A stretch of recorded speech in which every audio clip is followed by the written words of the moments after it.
Hello there, Aku here again. Welcome to episode 40 of my Ultimate Feed the Beast Let's Play. Episode 40 means there'll be a download after this episode. I apologise, I think episode 35's download, I forgot to put my armour on here. But that power armour will be there, but that's got no upgrades in it. I'll try to make sure I remember to put my actual gear on the armour rack this time. Now, I wasn't going to do a video today. I did two yesterday, so I was going to have a day off today. I said day off like it's a job. It's not like a job at all. But, I've come across an issue, and I'm going to show you in just a minute. I was upgrading the ME network slightly. I was adding one night time. Okay. I was adding an extra macerator, and as you can see, I've got an extra compressor. And as I've done in the past, I forgot to put a transformer upgrade in, and it all went boom. So I've blown up two rotary macerators and upgraded extractor. What they're called again? I forgot what the extractor's called. The upgraded extractor. I've blown them up, and it's also blown up my controller and my crafting interface, which is why I wanted to make a video, because look what's happened here. No controller means I can't get into any of my gear. I could take them out, I suppose, but I don't know how to get back into them. So luckily for me, I've got another controller downstairs, but you need to be aware that if your controller blows up, now I can make another controller, but obviously to make another controller, I need access to stuff that's in my ME network, which I can't get because there's no controller. So luckily for me, I've got another controller down here. Now, I was having really bad FPS issues yesterday, so I took the conveyors out to see if that was causing it. And I don't know, maybe it is, I don't know. But luckily for me, I've got a controller here that I can use. This should have started backing up stuff. Yeah, look, it started backing up lapis and stuff like that. While I'm down here, this ran out yesterday, so I've taken the furnace away from there. So this one is just running with no frames at the minute. So it can't quite keep up. It does produce excess when it's running one, but it can't quite run two. So I have to expand to run two. So what I'm going to do at the minute is, I'm just going to borrow that controller a second. And that should allow me to get into this system to make another controller, which is a bit of a pain. So I think your best off when you make your first controller is to be on the safe side, make two and put one somewhere where it will explode. Obviously, probably the better option is don't have all your ME stuff next to other stuff, and actually the best option is don't blow things up in it. That's goes without saying. But okay, advanced processor 4 quarts, 1 2 3 4. Advanced processor. I've got some basic ones made, but of course not got any advanced ones made, and we're not connected to the crafting interface, so that's an issue. So I'm going to manually make an advanced one. Actually, I'll use that there. And I believe it's 4 iron on the outside, and so an advanced one is a diamond, 2 redstone, and silicon. Now I've got silicon somewhere. Where are you? Come on, stop being a fool. I'm 100% sure. I must have used it all up. I don't see it anywhere. So I'll take a bit of quartz dust and turn that into silicon. In one of these guys. Now these have got no power, so it's all going wrong. So essentially, I put transformer upgrades in here, so this should be alright. So let's see if this is okay. So they're all alright. The transformer upgrades in. Excellent, they're all spinning up. So, well, I'll show you. I've added a couple of patterns in there. One for turning uranium into refined uranium, one for turning carbon mesh into carbon plates.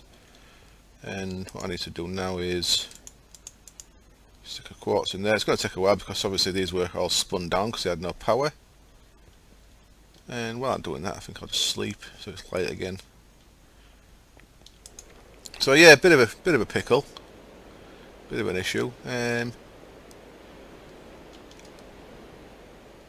Always make sure you put in transformer upgrades. Now, I'm not giving you the full story actually. I put the extra macerator on top like that is, with no transformer upgrade in, and it blew up everything. So I remade it all, and I put transformer upgrades in, and it blew up again. So I don't know what happened the second time because I had transformer upgrades in. So I'm going to see what happens the third time. The first time it didn't destroy the controller. I was lucky. The second time, unfortunately, it did. And I was left with no controller, so I actually need to get rid of them for a second. Let's just press the C button. No, the X button. Clear that. And then redstone, silicon. Cutting knife gets me advanced processor, and I need to cook that. While that's cooking, I can put this all back. And that gets us ME controller. Excellent. So now I can replace the one down there with this one, and I'm back in business. So things should start moving around again. Because of that, this system here that I made kicked in because this was full, so it turned the quarry off. That worked. That was quite nice. And right now, what I need to do then is I'm going to replace all the bits that I blew up. I made a pattern for some of the stuff. I suppose I can show you in here while it's not connected.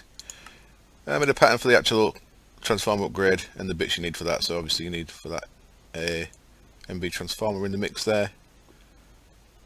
What's that one for? Oh yeah, adjustable. So yeah, I added them to the assembler chamber, so I can actually make transformer upgrades, which should possibly help me to remember to not forget them in the future. So I'm going to cut the camera. I'm going to make 2 macerators and an extractor, and I'm going to put the camera back on before I wire them up, see if they blow up again. See you in a bit. Okay, I'm back again, and I've made 2 centrifuge. I've made 1 centrifuge extractor. That's what it's called. 2 rotary macerators, 6 transformer upgrades, and I'll start putting things back together. I've got a macerator there with 2 transformer upgrades in, so this shouldn't blow up. Yay! So God knows what I did last time. I must have put 4 into one of them, and left one with none in. That's all I can think of. That's what you get for playing while watching telly at the same time, I guess. So I want 2 in there, and then we can. Why is that? I've probably lost. Thought I had more cable than that. Must have put it back in here. Cable, thank you. And I made another ultimate hybrid since last episode. So the line from up there is gone.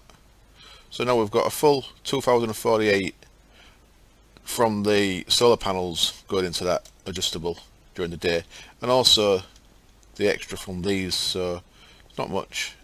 32 EU a tick going in. So during the day, this adjustable here is actually gaining power because it's getting more than 2048 in. But then on a night, obviously that'll wear down. Right, let's connect this one up. I'll double check again. It's got transformer upgrades.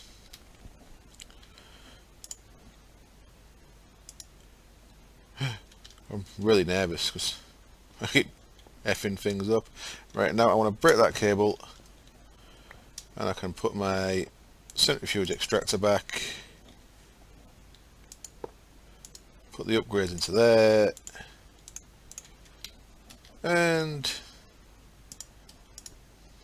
yay, everything's working again. Right, now I just need to repair rebuild the broken things that blow up, and we should be good to go again. Now, one thing I had there was an interface. The interface I had coal dust from coal, so now in theory I need to connect that back up first. Back in a second. I'm just going to make some bits and connect all this back up, and I'll see when that's done. And I'm back again, no explosions, everything's back together. And the whole point of doing all this was so I could put coal dust into the processing area of that, and so I could put carbon plate into the crafting area of that, because some of the more advanced stuff that I've been making, such as MFSUs for example, or the solar panels, the hybrid solar panels, they take carbon plates, and carbon plates were not auto crafting, so they needed to be able to be auto crafted, so I can do things auto crafting straight from here without having to manually make carbon plates. So now we can do that. If we're looking at our craftable here, we've now got carbon plate there, and I'll make 64 of them, which is 8 stacks of coal. And you'll see our coal should be going down there, and there we go, things are macerating. Now, they're not macerating very quick, are they? Even though I'd asked for 64. So it's actually requesting them one at a time. Okay. So you can see there, it's made one. There's no missing materials because it can craft all these from the coal. And it seems to be taking them quite steady. It's just taking them the 4 that it needs at a time, it seems, instead of putting full stacks in there. But that's going down. There you go, 4 at a time. So that's all auto crafting now. So now we can do things like MFSU. Apart from the rolling machine stuff, that's the thing. It's pretty much the only stuff that's not auto crafting is the advanced alloys and the iridium plates, because they're rolling machine stuff. And for that, I'm going to need 2 separate rolling machines, I think, and I've got an idea how to do that.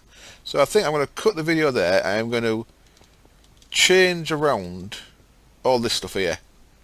So it's part of the ME network. I'm going to move that. I'm going to spread the network down here so it's connected to the Buildcraft power.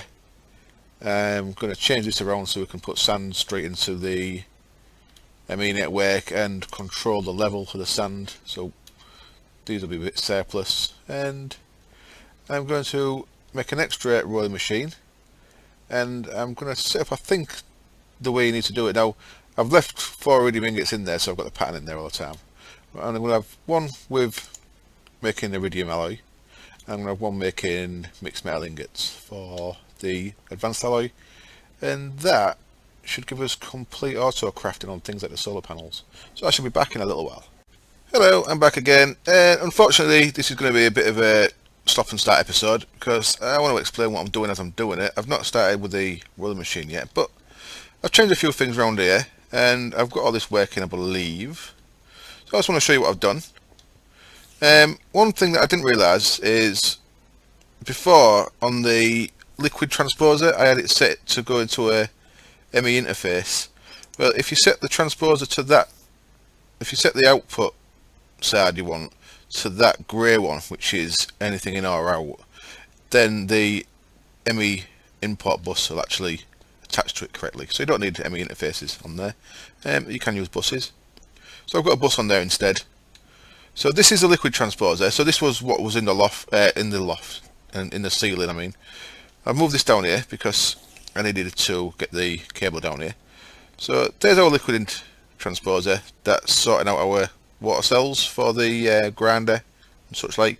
So there's its water source as it was before. There's its level emitter, and I had that set to 64 before, but I've set that to 1. It only needs to have 1 water cell in there. And we can check if that's working or not. You can see there's nothing happening there. If I turn that redstone signal off, you'll see that it works, and it's putting water cells into the system.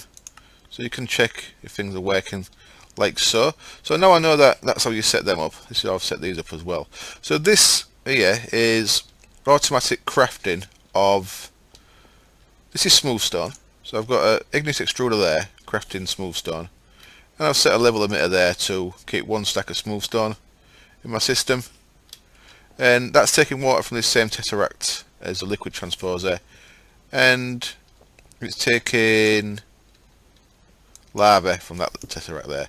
When you're making smooth stone, it uses, I think it uses a bucket of water and a tiny amount of lava per operation. I think it's 2 millibuckets and then 1 full bucket, so 1,000 buckets of water per smooth stone, I believe. It definitely takes 2 millibuckets of lava. I think it takes water as well. So that's got 2 inputs, lava and water, and the output set to that grey output, so that's got an ME interface there. So whenever the smooth stone in the ME network drops below 64, this will produce some more smooth stone. Then we've got this ignis extruder, here, produces cobblestone and just puts it out the back. Now, I said it before, when you're producing cobblestone, it doesn't take any liquid, so you just got to fill these up to start with, and then these don't need attaching. Of course, these two don't need power either, so that's why they're off the back of the power line there. So you don't have to power these two. And that produces cobblestone, puts it out the back, which puts it into this pulverizer. Pulverizer is set with a level limiter to keep a stack of sand in the system. And because of the way I had this set up, there's like 15,000 sand in the system, so this won't turn on for days. But now, whenever the sand in the system drops below 64, that'll turn off. This will produce sand by macerating cobblestone into sand. And again, top is the ME import bus to put it back into the system, and the bottom one there, that can create gravel. So I've just got the gravel going out to the right. The gravel goes into the second pulverizer here, so it comes in that side, gets pulverized into flint, and then goes out the top into the ME interface. So there's a little enclosed system there, so that gives us sand, it gives us flint as a byproduct. So if we do run out of flint, we'd have to force some more flint production by either getting some gravel from upstairs, because we have got a few stacks of gravel, or turning the sand on by disabling that to produce sand and produce gravel as a side effect. So there's that part done. Let's say it looks kind of neat, I suppose. So there we've got smooth stone, sand, and water cell production in that little block there, all working correctly. And next time I come back, we should have 2 rolling machines set up, hopefully. So I'll see you then. See you in a bit. And I'm back again, and this is actually the next day from when you last saw me doing that bit. I've added on this little bit, as I said I was going to, with a couple of rolling machines. Now this first rolling machine here has got a pattern in it for making an iridium alloy ingot, and the second one here has got the pattern for making mixed metal ingot. And this uses invar and brass, so we need to also automate that, which I've not done yet. I'm not going to be doing that this episode. I've got an idea, I think I can do that, but I've not quite set that up. And the way I've done this is I've put a ME interface there, and the ME interface has got the encoded pattern for those 2 items. So that should, well, it does, that when I request, or when some kind of crafting process requests those items and they're not in the ME network, it sends them to this interface, which just drops them into this chest. And this chest here, if you've got a pattern in your rolling machine, a wooden chest next to it will feed into it. So as long as this interface throws in 4 iridium ingots, 4 advanced alloy, and 1 diamond dust into that chest, then this rolling machine will pull them items in, and it'll make the next iridium alloy ingot. So that works. So we've got that automated now, which is nice. And so the next bit would be to automate the only things I need to really do is automate the invar and the brass for down here. There's one other thing I need to automate as well, and it's got the same problem as the invar and the brass, and it's the automation of crafting the plates. Now it's kind of automated because these export buses request, that one asks for iridium alloy ingots. So if that sees any of them in the system, it'll request them. And then this one here requests obviously industrial TNT, but because these are not processing patterns, if another thing needs them, it will automatically craft them. They need to processing patterns, I believe. The alloy ingots should auto craft as soon as they come in here, as long as there's, yeah. So that is a craft pattern. So that they'll auto craft as soon as they come in here. But the industrial TNT isn't set to auto craft because I want to kind of control how much there is. So I've got an idea of how I think I can do that, and it's going to involve interface into a chest like downstairs, and then use emerald pipes with autarkic gates off the chest to put the right things into the right side. I think that's how I'm going to work around that. There's probably a better way of doing it, I've just not worked it out yet. And the other thing I'm going to want to do is, now induction smelter, as we've seen, I can kind of show you the mock setup here actually. So if we get the induction smelter and put a chest next to it, and get an enemy interface, and then a couple of emerald pipes. It's kind of convoluted way of doing it, I think. But the problem is if we had a interface, if we had a pattern in the interface for invar, for example, it takes one iron and it takes 2 iron and 1 nickel. So 2 iron and 1 nickel, but they need to go to different slots, specific slots in the induction smelter. So that's where the problem comes. So what I'm thinking of doing is setting it up so I'd have, oops, did I only get one of them out? I thought I've got 2. So what I'd have is, obviously these would have autarkic gates on, pulsing whenever there's something in this chest.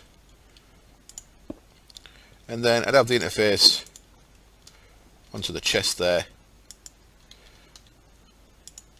So I could set the interface with a pattern for invar and brass and electrum as well. I could have that in there. So for example, the invar one would have 1 nickel, 2 iron.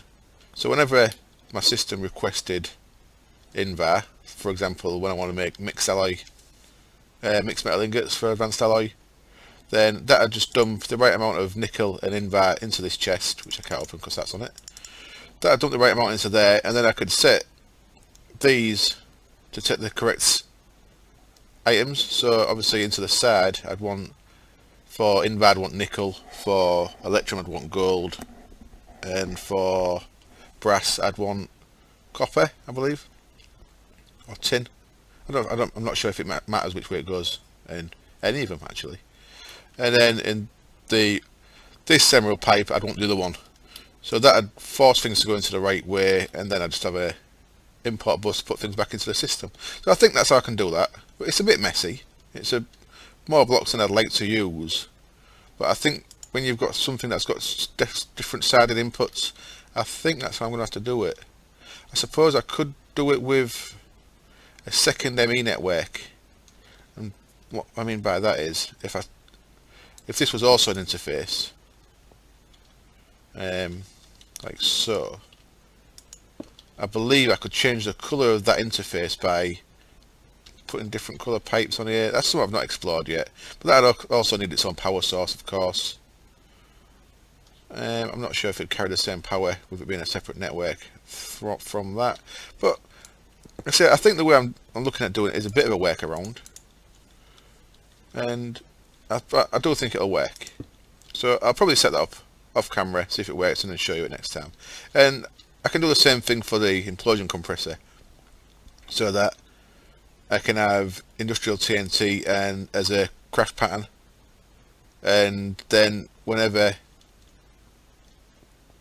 the system requests an iridium plate, for example, it'll send the right amount of, it'll craft the right amount of industrial TNT and send the right amount of industrial TNT, which is 8, and 1 iridium ingot to there to craft the right amount of iridium plates, which I think will work nice, even though it looks a little bit messier than I'd like. Of course, just to show you the final setup, well, not the final setup, but that'd have autarkic gates on each of these, and yeah, I think it'll work.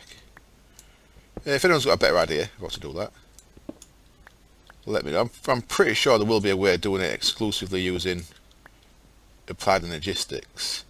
There must be a way of doing it, but I've just not worked it out yet. Well, I'll work things out and I'll keep improving as I go. So they can all go back in there for now.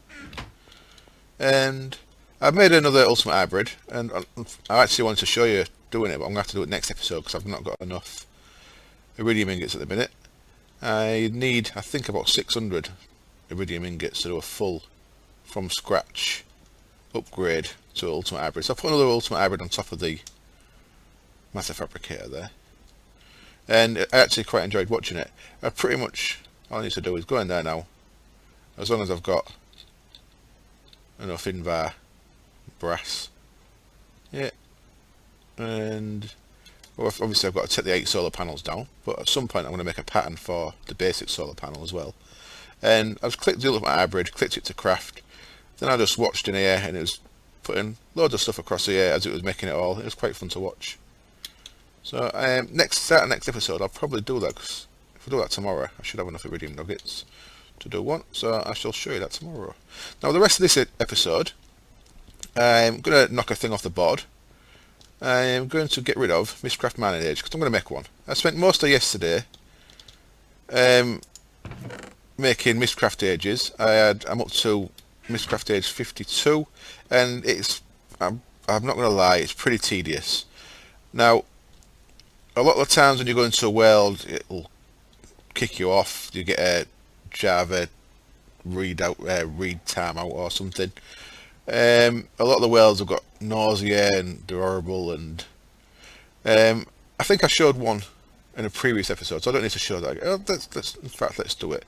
What I've done, because this has got the world download on as well, I've deleted all the ages, so the folder's smaller. So I've actually got no active ages I can go to. To delete the ages, it's on the Mistcraft wiki. You've got to go into 2 places. You've got to go into your world save, and in the world save it'll be called like I think it's dim, then mist, oops, and then the number. I think it's, so you need to delete that for, if you want to get rid of worlds, that is, delete that for each age, and then in the data there's a age.dat for each age as well. So I deleted all that, so all the 50 odd ages I've made up to now are all gone. Let's just make one, and I may crash doing this, which will mean I'll have to pause the camera, because I can restart the server, but if I wait like 30-40 seconds I can get back in. So to make an age, random age as I showed before, bit of paper in there, get a descriptive book, make sure you've got a linking book back to the overworld when you go, and you just put your descriptive book on there. So you see that's age 53, and I'll leave this one in the download for this time so you can see it for yourself. Then we click on there, and now there's a bit of a wait while it thinks about it, and depending on what kind of world it is, it's either going to load in. So this one loaded in, it looks like a Skyland. Now generally if it's a cave world, or if it's a Twilight Forest world that's got the massive trees, I'll get a read time out and it'll kick me off. So because this is a Skyland, this should be pretty straightforward. We'll fly around a bit, I'll find the abandoned library, that's always here. I say always, there's a couple of worlds I've not been able to find it, but I think that's been me being unable to find it rather than it not being there. I'm pretty sure there's one of these every single world you make. This has got a couple of pages that I should already have. Junglewood, yeah, I've got that. Cyan, I've got all the colours. And let's find the chest. And Pine Forest, got that. Enchanted Forest, got that. Tile Biomes, yeah, I've got all these, so there's no new books, no new pages there for me. Now I've done this many because I wanted the flat page, and I've not got it. And as I say, unfortunately, I do like this mod, but it is a bit tedious. I think when we restart the server, restart the main server, I'm going to discuss it with the guys. I'm going to recommend that, just so we've got a flat mining world, to creatively spawn in a full notebook, take just the pages, the bare minimum pages to make a mining world, a flat single biome, permanent day mining world, and then just delete the creative book once we've made it, so we don't have to make a mess of the overworld. Because you do make a mess of the overworld, it's unfortunate, but I mean, this obviously aren't loaded in because I've just been out, but this is a mess. We don't want to have to do this to the overworld, I don't think. So if I'd have got the flat thing within 50 bucks, I'd have maybe done it manually again, but bit tedious. I think to create fun ages, you should maybe have to go through the rigmarole of finding all the pages. But just for our mining age, I think it might be an idea to creatively make a mining age. We'll discuss that. It's not set in stone. We may or may not do that.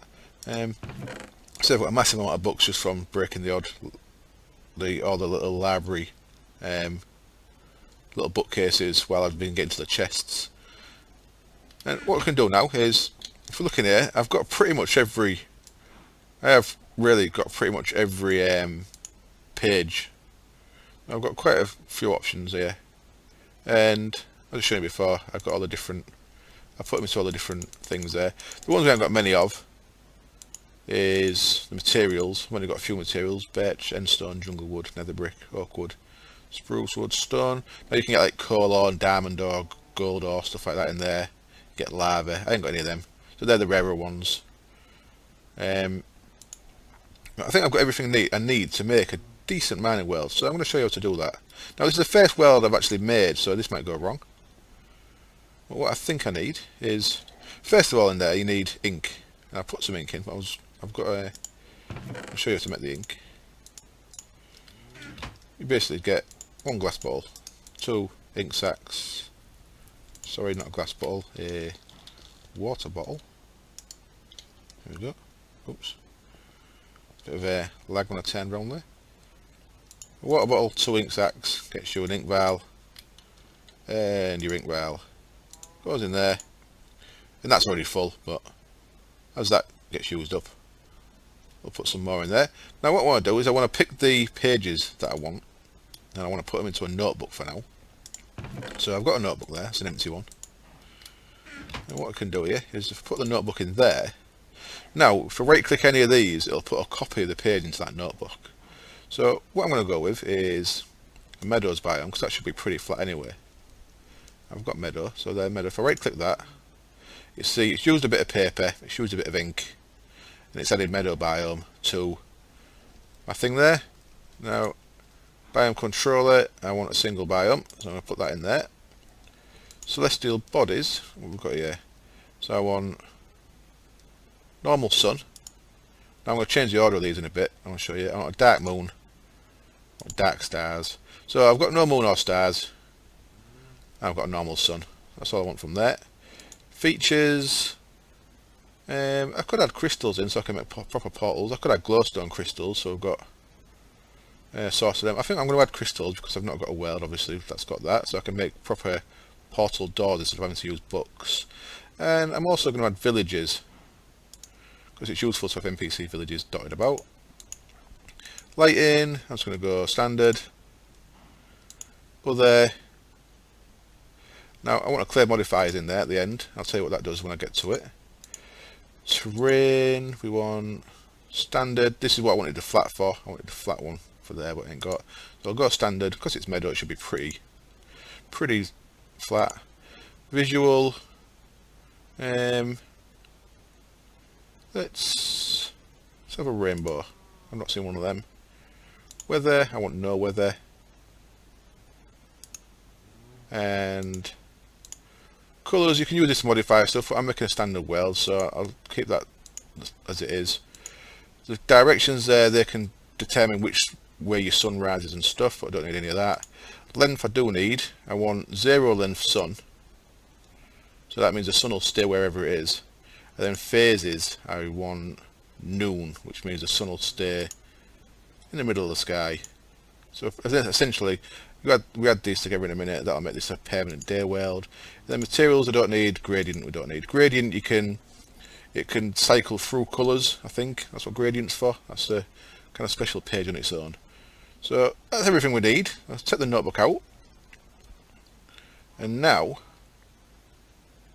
we can put these into order by putting our notebook into our inventory like so. Now you've got to kind of you've got to set these into order.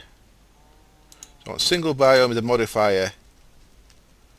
Which way round do they go? I think they go that way around. Now darkstone, they can go together. Crystals I can put over here on its own, and villages. Standard lighting, clear modifiers wants to be at the end apparently. So that'll get rid of any... Right, clear modifiers, what that does, if I put in things that clash with each other, so say if I put in dark moon and normal moon, they'd clash, so that clear modifiers would get rid of stuff that clashes, so you've got less chance of instability. I think I can put all these pretty much together because there's no actual modifiers as such. So the only modifiers I've got is... Yeah, so they can all go together. I think I've got them the right way around. So a single biome, it's a meadow biome. I don't know if I've got a meadow biome to make it single. I think I put the modifier first. So I think it's that way. They can all go together because they've got no modifiers. And then the sun has got a modifier. So I want the sun with the modifiers in front of it. So I'm going for a 0 length noon sun. So that's the important bit of this, I think. And then these can all go together there. And then at the end, clear modifiers. So that puts us in a good way, I think. I guess I said this is all guesswork. I've watched Style Spotlight a couple of times, and I think I'm doing it right. Now what we can do is if I right click, that puts all them in the right order into there. So whatever order you put them in your notebook, that puts them in there. And now we can get this descriptive book out of there. And that descriptive book should have everything I want. So let's get rid of this age 53. And let's, just for a second, let's change the name of age 54 to Mining World. That's called Mining World now. And let's put age 54, or Mining World should I say, up on there. Now if we look in there, you'll see there's 15 pages here, so you can actually, I think, you click on here.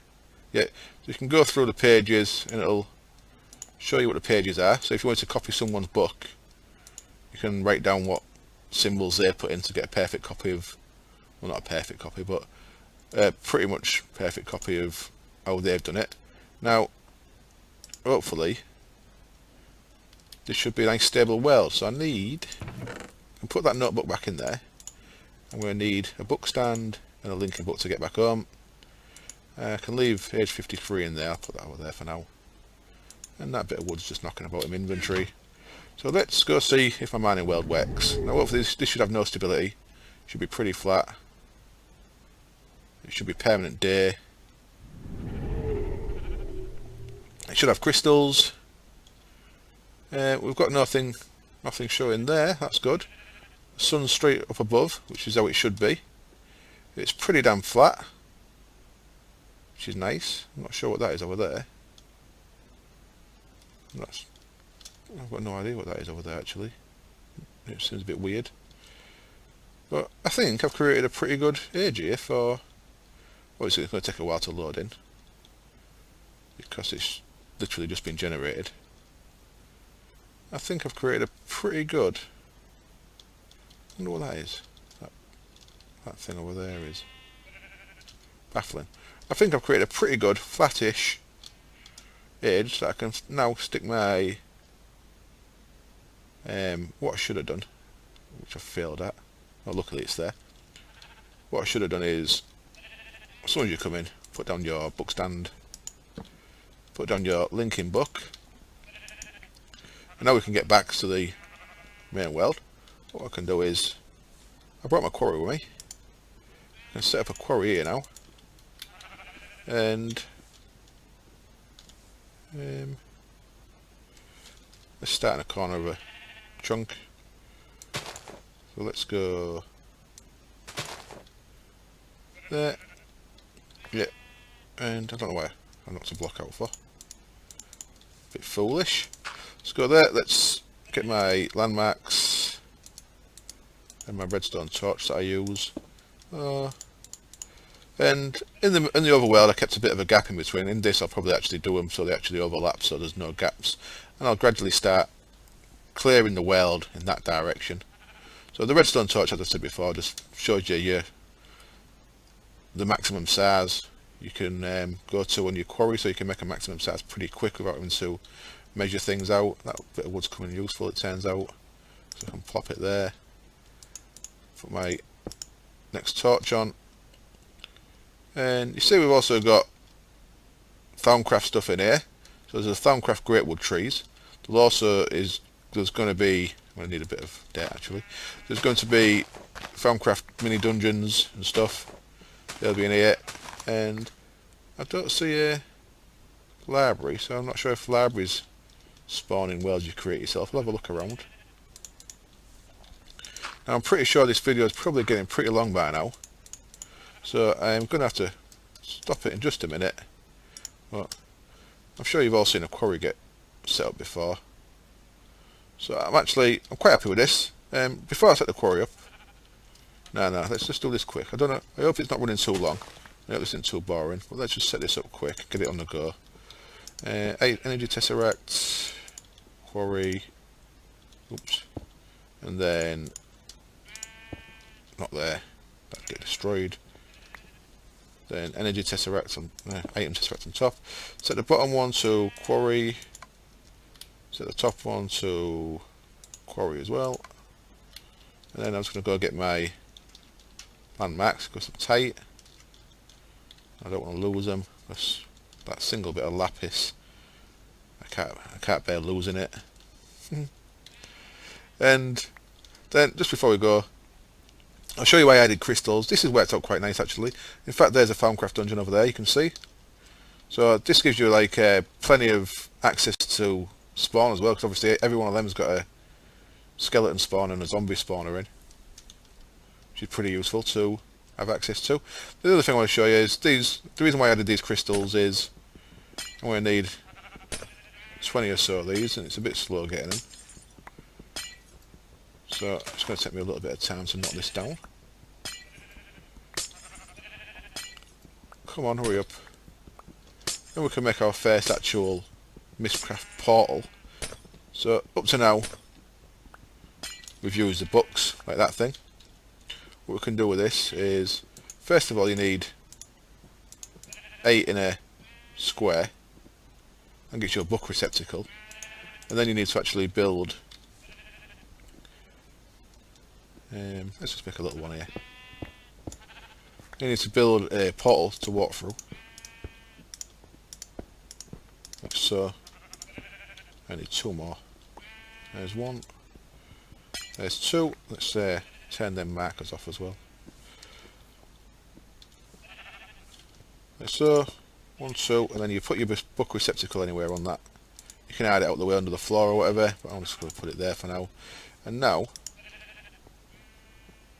I've done this a bit close. I could cock things up here, because if my spawn point is actually there, yeah, I should maybe not do this. I should maybe not do this. In fact, before I do this, let's use the book.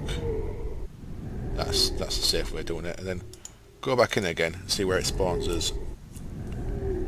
So it spawns in the middle, so yeah, we're safe, I think. So I'm going to risk it. I'm going to put that in there now, and now that is a portal, so I don't have to have this stand anymore. And that you can just run through. It puts you in your world. So you can actually walk through doors instead of having to use books. And hopefully puts us safely back here. There we go. But that's like the upgrade to the books there. So I'm going to finish on that note. As always, thank you very much for watching. This is just clearing things out and starting to set the thing up.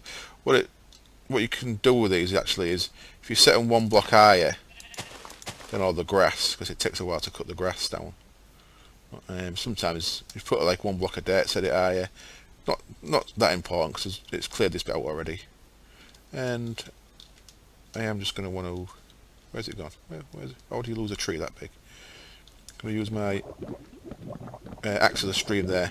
Get rid of all the wood out of this great wood tree. Excellent. And get rid of the wood out of there. And then we've got nothing floating up above the level of the quarry there. Excellent. So that's all turned out nice.